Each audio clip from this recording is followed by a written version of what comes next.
क्रिस्त में मेरे बहुमूल्य भाइयों, बहनों एवं बच्चों, आप सबों को जय यीशु। मुझसे सीखो, मैं स्वभाव से नम्र और विनीत हूँ करके कहने वाले हमारे प्रभु यीशु क्रिस्त की कृपा, शांति, अनुग्रह, आशीष और उनके सामर्थ्य सदा सर्वदा आपके एवं आपके परिवार के साथ रहे। प्रिय विश्वासियों, आज माता कलसिया सामान्य काल का 26वां और रविवार मना रही है और आज के ये तीनों पाठों का जो मूल जो संदेश है, दो संदेश हमें देता है। और ये सबसे पहले आप ये पहला जो संदेश है वह यह है कि हमें अपने स्वार्थ, पाप और अहंकार, घमंड और अभिमान, ईर्ष्या आदि गुणों को त्याग कर नम्रता, विनम्रता, भाईचारा और दया और करुणा और उदारता, मानवता, इंसानियत को अपनाने के लिए हमें यह संदेश देता है। और दूसरा संदेश और यह है कि हम किसी व्यक्ति के जीवन की उन्नति में ये ठोकरे का पत्थर ना बने, बल्कि और सीढ़ी की पत्थर बनने की हमें कोशिश करनी चाहिए।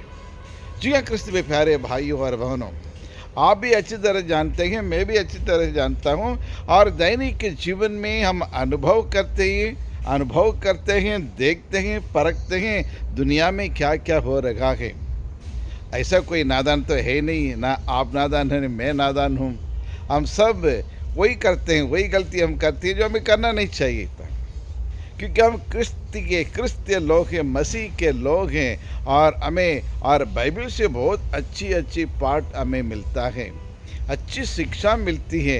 उस शिक्षा के अनुसार यदि हम जीवन यापन करें तो फिर ये बहुत सरल है हमारे लिए। ऐसे दुर्गुणों को दूर करने के लिए ईश्वर हमें मार्ग बताते हैं और रास्ता बताते हैं। जी हम प्रिय विश्वासियों, आज की दुनिया स्वार्थी की दुनिया है। आज हर एक व्यक्ति स्वार्थी बन जाता है और आजकल ये आधुनिक और दुनिया में अभी तो ये छोटे बच्चे भी स्वार्थी बनते जा रहे हैं।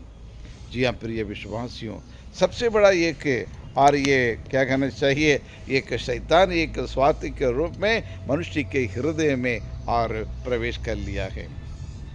स्वार्थ हर जगह पे, सेल्फिशनेस सब आज ऐसे हो गया।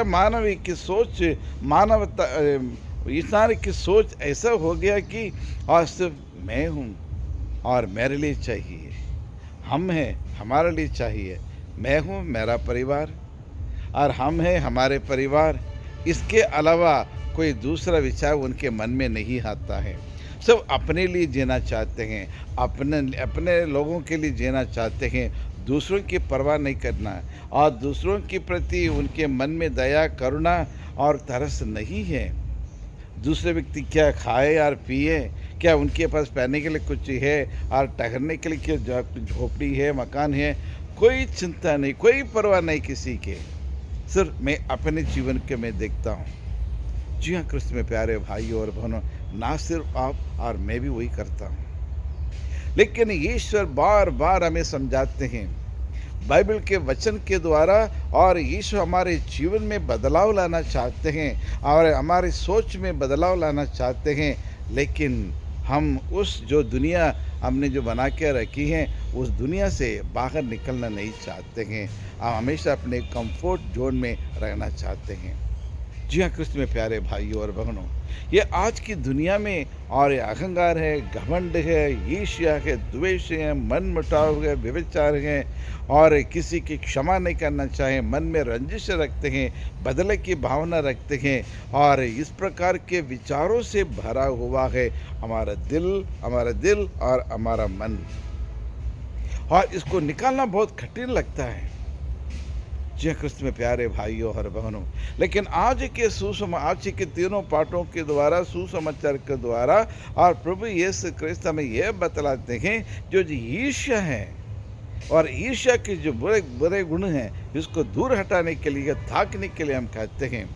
अक्सर आज हम सब और दूसरों को देख के जलने लगते हैं। फलान परिवार में और गाड़ी आ गया है, फलान व्यक्ति परिवार में वो लड़के के उसके नौकरी मिल गए हैं, वो विदेश चला गया है, अच्छे कॉलेज में चले गए हैं, आज उनकी खेत में और ये फलान किसान की खेत में और इतनी फसल आई है, बाप रे बाप। इस तरह से लोग एक दूसरे से जलने लगते हैं, ईर्ष्या करने लगते हैं।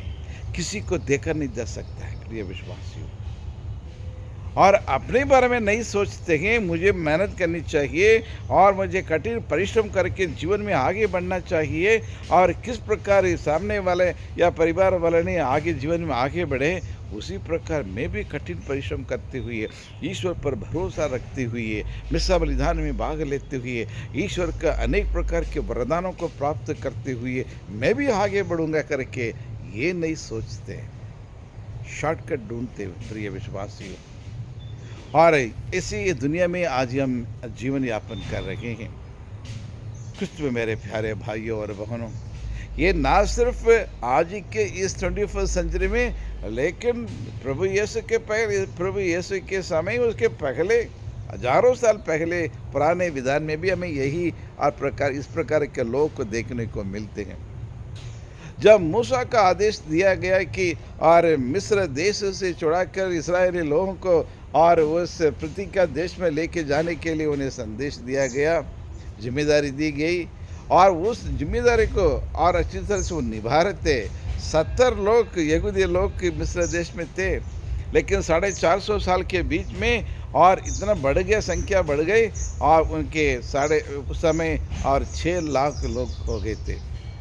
अब 6 लाख लोगों को और लेके जा रहे हैं, यात्रा कर रहे हैं, और प्रॉमिस लैंड प्रतिज्ञा देश की ओर ले जा रहे। कई समस्या होगी, खाने पीने, रहना बहना, चलना फिरना, बहुत सारे चीज़ों की ध्यान रखना पड़ता है। और मूसे ने कहा, प्रभु ये मेरे लिए बहुत बड़ा भार है और बहुत कठिन लग रहा है, और ऊपर से ये लोग हमेशा क्रिटिसाइज करते हैं, और ये लोग कहना चाहिए, ये लोग मुझे गाली गलौज दे रहे हैं, मुझे परेशान कर रहे हैं करके, और उन्हें ईश्वर से प्रार्थना किया। प्रार्थना करने के बाद उन लोगों में से ईश्वर ने और 70 लोगों को बुलाकर उनको आशीष दी, उनको अनुग्रह दिया है, और उनके संदेश सुनाने के लिए अधिकार परमेश्वर ने, यहोवा ने उन्हें दिया है। और वो 70 में से और सिर्फ 2 छोड़ के बाकी लोग और दर्शन कक्ष में आके सब एक साथ प्रार्थना करते थे, लेकिन 2 लोग नहीं आए, और ये 2 लोग नहीं आए तो, और इसलिए थे वो लोग जो शिविर में थे लेकिन दर्शन कक्ष में नहीं थे। और एक व्यक्ति, एक नवयुवक दौड़ते हुए आया, वो मूसा जी, अयो मूसा जी, देखिए वहाँ जो हमारे संग में नहीं है, हमारे साथ जो नहीं रहते, जो ईसाई नहीं है, और हमारे पैरिश के नहीं है और हमारे गांव के नहीं है, वो चमत्कार ईश्वर के नाम से चमत्कार कर रहे, अच्छे कार्य कर रहे करके उनने कहा। और जोशुआ और इसको देखकर और मूसा के पास गया, मूसा जी गुरुवर प्रणाम, मैं एक बड़ी सीरियस समस्या लेके आया हूँ। हमने सुना कि वहाँ 2 व्यक्ति और जो व्यक्ति है और ये लोग और ईश्वर के नाम से वो लोग भविष्यवाणी कर रहे हैं, जल्द से जल्द को उसको रोकिए, उनके करने नहीं देना करके। और वो भी और प्रभु ये मूसा से कहने लगे।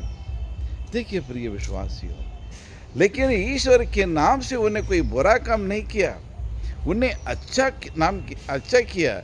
ईश्वर के नाम लेकर, यहोवा के नाम लेकर और भविष्यवाणी करने लगे, और लोगों की और अच्छाई करने लगे, लोगों के अच्छे कार्य करने के लिए और उनकी मदद करते थे। लेकिन ये कोई बुरा काम नहीं किया। लेकिन जलन देखिए, कई बार हमारे दैनिक जीवन में भी शायद हम भी ऐसे करते हैं। हाँ, दूसरों के देख कर, ये तो मेरा परिवार के नहीं है, मेरा ईसाई नहीं है, ये हमारे पैरिश के नहीं है, और लेकिन फिर भी और ये आ गया तो बड़ा बताने वाला है, मार्क दिखाने वाले, वो चमत्कार कर रहा है, ये कर रहा है, वो कर रहा है, उसके ऊपर लोग टूट पड़ जाते हैं। उनके ऊपर इल्ज़ाम लगा देते हैं, वो ऐसे किया होगा, उसका बैकएंड ऐसे होगा, ये होगा करके दुनिया भर के चीज़ें हम ये कहते हैं। प्रिय विश्वासियों, लेकिन मूसा नाराज़ नहीं हुए, बहुत खुश हो गए, आनंदित हो गए। उनने कहा उसके रोकने की ज़रूरत नहीं, क्योंकि वो हमारे विरुद्ध कोई काम नहीं कर रहा है, ईश्वर के विरुद्ध काम नहीं कर रहे हैं, लेकिन वो भी ईश्वर से अनुग्रह प्राप्त व्यक्ति है और आशीष प्राप्त व्यक्ति है, और इसलिए वो लोग अच्छे कार्य कर रहे हैं, ईश्वर की सेवा कर रहे हैं। आप और मैं, हम सब और ईश्वर के लिए और ईश्वर के लिए काम करते हैं, और इसलिए ईश्वर के कार्य करने के लिए कोई भी धर्म हो, कोई भी जाति हो, धर्म के लोग कोई भी कर सकते हैं अच्छे कार्य करने के लिए। जी हाँ, क्रिस्त में प्यारे भाई और बहनों, और उसी प्रकार आज के सुसमाचार में भी हमें यह देखने के मार्को सुसमाचार अध्याय 9 38 से 48 से इसमें हमें देखने को मिलता है। यहाँ भी योहन देख रहे थे, और योहन ने प्रभु यीशु से कहा, प्रभु आपके नाम लेकर एक अबदूतों को निकाल रहे हैं, उसको डांटिए, भगा दीजिए। लेकिन हम लोग हमारे बारे में क्या सोचेंगे, वो फेमस हो जाएगा, वो ऊपर चले जाएगा, वो अमीर बन जाएगा, वो ये बन जाएगा करके यहाँ ईर्ष्या की भावना को प्रकट करते हैं। और योगन, प्रिय विश्वासियों, योगन को क्यों ये गुस्सा आया? क्योंकि और जब प्रभु यीशु ने उनको अधिकार दिया, जाओ तुम मृदों को जला दो, अंधों को दृष्टिदान दे दो, बगरों को कान दे दो, मरे हुए की जला दो, और अबदूतों को निकालो करके अधिकार उन्हें दिया है। ये लोग सब कुछ कर रहे थे, लेकिन एक अबदूत वालों को नहीं निकाल पाते थे, और वो इनकी बातों को नई शिष्य की बातें नहीं सुनते थे, और इसीलिए अब कोई दूसरा व्यक्ति यीशु के नाम से कर रहा है, इसलिए उसको देखा नहीं जा सका, और इसलिए जलन हो गया। इसलिए ईर्ष्या होकर कहने लगे, जो हम नहीं कर पाते और ये कैसे कर सकता है, हम नहीं करेंगे तो ठीक है, तुम भी नहीं करना चाहिए। आज परिवार में ऐसा घटना घट रही है, या फिर हमारे सन्यासी जीवन में ऐसा घटना घट रही है, या फिर राजनीति के जीवन में इस पर के काम कर लोग करते हैं। हम किसी को अच्छा नहीं दे सकता। कोई आगे बढ़ रहा है, उसको देखिए हमें प्रोत्साहन करना चाहिए, प्रशंसा करना चाहिए, तारीफ करना चाहिए, लेकिन हम ये नहीं करते हैं। जो करने वालों को भी टांग पकड़ के खींचते हैं। ये हमारे ईसाई लोगों का और एक बुरे गुण है। जी हाँ, कृष्ण में प्यारे भाई और सच्चे दिल से, मन से आप देखिए, मैं पढ़ा लिखा हूँ, मैं मास्टर हूँ, और मैं ऊंचे पद में हूँ, मेरा पास अधिकार है, ये किसी दूसरे के पास नहीं होना चाहिए। मैं जो कहता हूँ वही करना पड़ेगा। जाति के लेकर, धर्म को लेकर, भाषा को लेकर, संस्कृति को लेकर आज कितने विभाजन है क्रिस्तीय समुदाय में। बाहर वाला को छोड़ दीजिए, आज हमारे क्रिस्तीय धर्म में कितना विभाजन है, कितने नाम से अलग अलग, एक दूसरे की बुराई करते हैं, एक दूसरे के बारे में एक दूसरे का नाम को बदनाम करते हैं, एक दूसरे को नीचे दबाने के लिए उनके ऊपर ढेर सारे इल्ज़ाम लगाएंगे। प्रिय विश्वासियों, और आज का सुसमाचार हमें एक संदेश दे रहा है। इस प्रकार की जो घमंड, अहंकार, ईर्ष्या, द्वेष, मनमुटाव और ये सारे गुणों को, दुर्गुणों को दूर करने के लिए, त्याग करने के लिए निमंत्रण देते हैं। जी हाँ प्रिय विश्वासियों, और चलते चलते एक और संदेश देना चाहता हूँ। और प्रभु यीशु क्रिस्त यहाँ एक और अच्छी शिक्षा दे रहे हैं शिष्यों को, जो इन बालकों के लिए और इन बालकों को पाप करने का जो मजबूर करने वाले हैं, और उनको ऐसे नहीं छोड़ना चाहिए, उसको दंड देना चाहिए, गले में पत्थर बांध के और उसके समुद्र में ढकेल दो। यानी पाप करने वाले, पाप कराने वाले, इन दोनों को पनिशमेंट मिलना चाहिए करके, और ईश्वर प्रभु यीशु क्रिस्त कहते हैं। प्रिय विश्वासियों, अक्सर प्रभु यीशु क्रिस्त, और जब तक अभी छोटे बच्चे नहीं बनेंगे तब तक आप स्वर्ग राज्य में प्रवेश नहीं करेंगे। और यहाँ प्रभु यीशु क्रिस्त कहते हैं ये बालक हैं, और इनके लिए जो उसको बैड एग्जाम्पल दिखाते हैं, और उनका और दूसरों को पाप करने के लिए कारण बन जाते हैं, उनको बख्शाना नहीं चाहिए, उसको भी दंड मिलना चाहिए करके कहते हैं। ये छोटे लोग कौन है, ये बालक लोग कौन हैं? एक अर्थ तो ये छोटे बच्चे हैं, लेकिन दूसरी तरफ है ये छोटे बच्चे मतलब जो ईश्वर पर श्रद्धा रखते हैं और ईश्वर पर भय रखते हैं, जो ईश्वर की आवाज़ को सुनते हैं, जो ईश्वर के वचन को स्वीकार करते हैं और प्रभु पर भरोसा रखते हैं और ईश्वर के वचन को अपने दैनिक के जीवन में अमल करते हैं, जो ईश्वर की इच्छा को पूरी करते हैं, जो हमेशा अपने पड़ोसी की प्रेम करते हैं और उनकी सेवा करते हैं और दलितों के लिए और ये ज़रूरतमंद लोगों के लिए सेवा करते हैं, और यही लोग हैं ये छोटे लोग और छोटे बच्चे और छोटे बालक के प्रिय विश्वासी।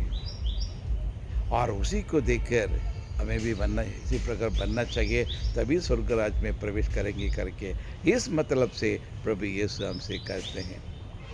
प्रिय विश्वासियों, लेकिन ये पाप इस संसार में आता है। प्रभु यीशु क्रिस्त ये कदम आगे जाके बड़ी गुस्सा से और ये कहते हैं, यदि आपकी आंख आपके पाप के कारण बन जाए, हाथ बन जाए या फिर आपका होठ बन जाए, तो आपके पैर पाप करने के कारण बन जाए, उसको काट के फेंक दो करके कहते हैं प्रभु।